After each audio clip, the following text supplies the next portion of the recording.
আমি তোমার বিরহে রহিব বিলীন, তোমাতে করিব বাস।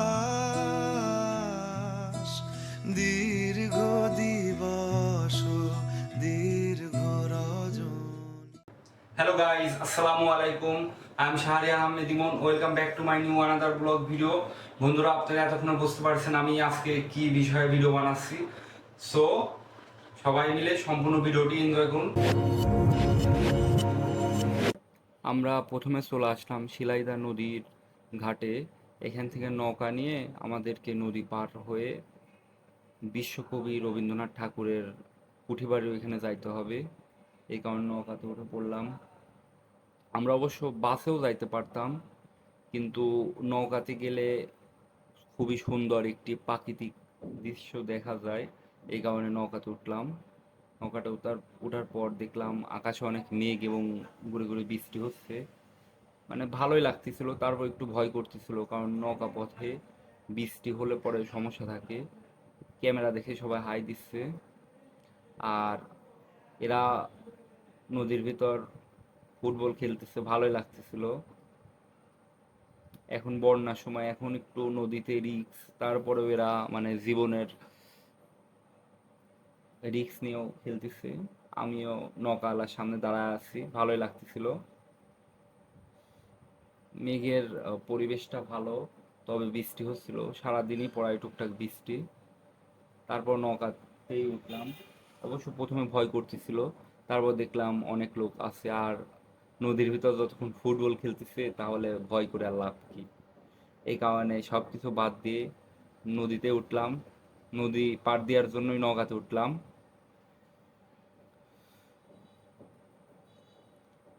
আপনারা দেখতে পারতেছেন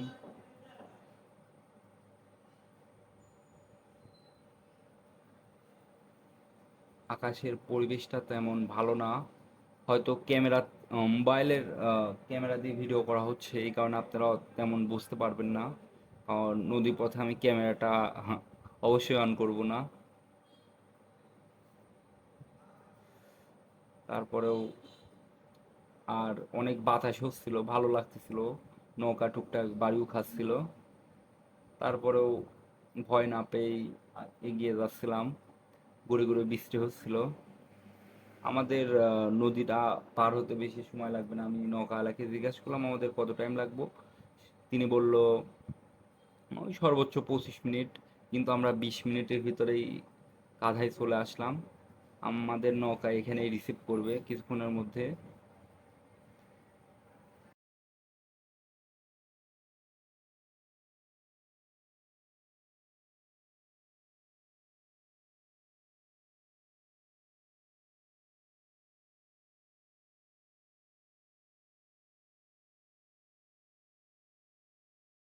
এখানে নামার পর ভালো লাগতেছিল, আর এই জন্য ভাবলাম যে একটু ভিডিও করে নিই। আর এখানে খুব বাতাস লাগতেছিল, অনেক বেশি বাতাস।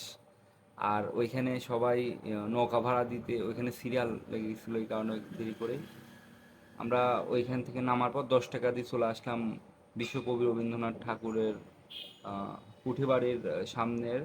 আসার পর দেখি এখানে অনেক দোকানপাট, এই ভাইয়া একতারা বাজাচ্ছে। আমরা একটু ঘুরে ফিরে দোকানপাট দেখতেছি। দোকানে সব লেডিস কালেকশন।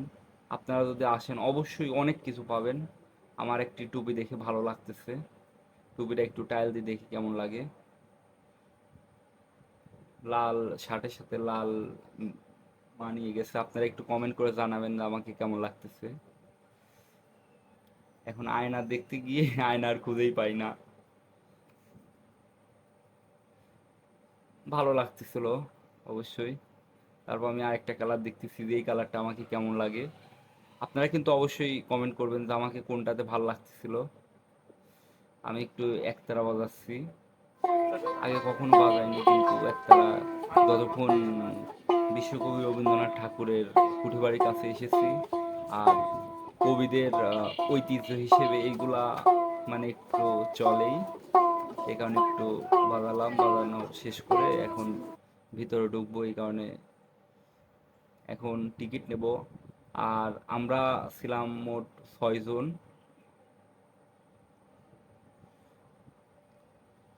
আপনারা দেখতেছেন এটা জাদুঘর হিসেবে এখন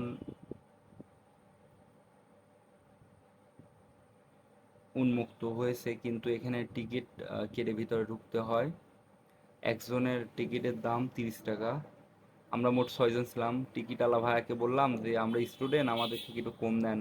উনি বলল তোমরা 5টা দাও, 5টা নাও, কিন্তু 6টা। এখানে ক্যামেরা ব্যবহার করা নিষেধ, ভিডিও করা নিষেধ। আগে অনেকে ভিডিও করছে, কিন্তু এখন মানে সিকিউরিটি পারপাসের কারণে ভিডিও করা নিষেধ।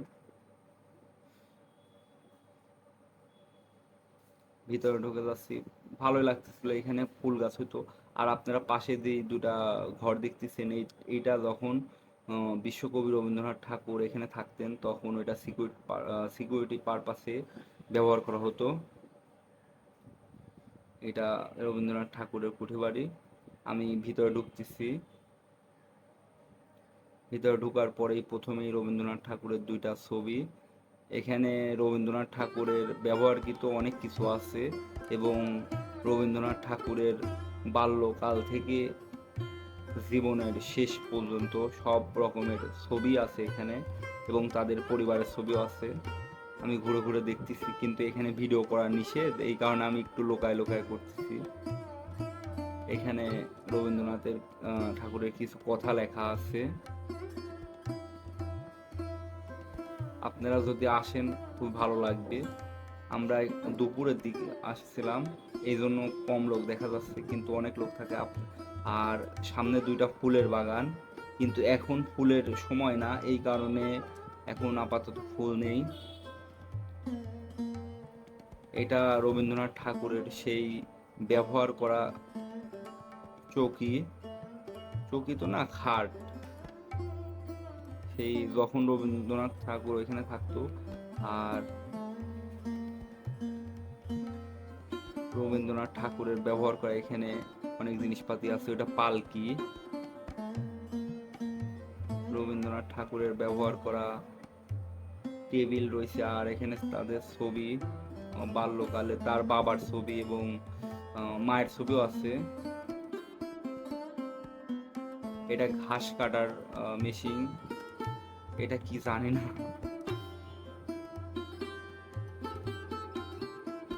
এখানে ভিডিও করা একদম নিষেধ করে দেওয়ার কারণে একটু লোকায় লোকায় করতেছি, তো এই কারণে একটু সমস্যা। অবশ্য ছবি তোলা মানা না, কিন্তু ভিডিও করা মানে একদমই নিষেধ। এখানে কিছু বাংলিশে লেখা আছে, অবশ্য ইংলিশ বাংলা মিক্স করে লেখা আছে, এই জন্য বাংলিশ বিষয়টা। আর এটা আমি যেটা পড়তেছি, এটা হলো রবীন্দ্রনাথ ঠাকুরের শেষ যেই কবিতাটা লিখছিল, সেই কবিতাটার শেষ পাতা। এই কারণে আমি একটু গুরুত্ব দিই, বিষয়টা পড়লাম। পড়ার পর ঘুরে ঘুরে দেখতেছি। এটি 2 তলা সম্পূর্ণ বাড়ি। আমরা এখন নিচে চলে আসলাম।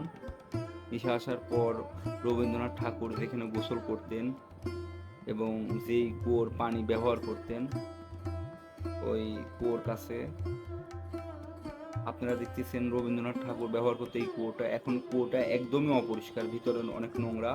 আর ওইটা গোসল করতো, বাথ ট্যাপের মতো ব্যবহার করতো। আর রবীন্দ্রনাথ ঠাকুরের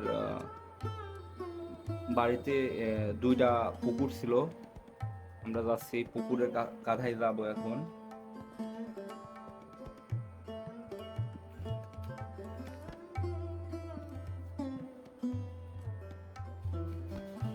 এখানে এই মামার কাছে একটি এই তবলাটির বয়স 200 বছর। এই কারণে এটা একটু আওয়াজ শুনলাম, ভালোই লাগলো। মানে অসাধারণ একটা সুন্দর একটা অনুভূতি আসলো। মানে সচরাচর কিন্তু এরকম অনুভূতি আসে না।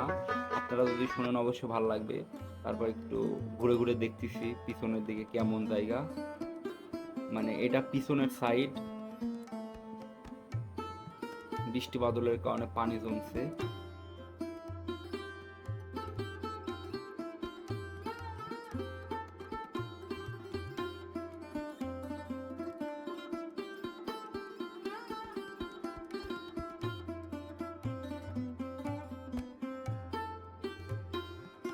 মানে এখানে শেষবারের মতো কাজটা শেষ করে আমরা রওনা দিলাম আহ, বিশ্বকবি রবীন্দ্রনাথ ঠাকুরের গুরু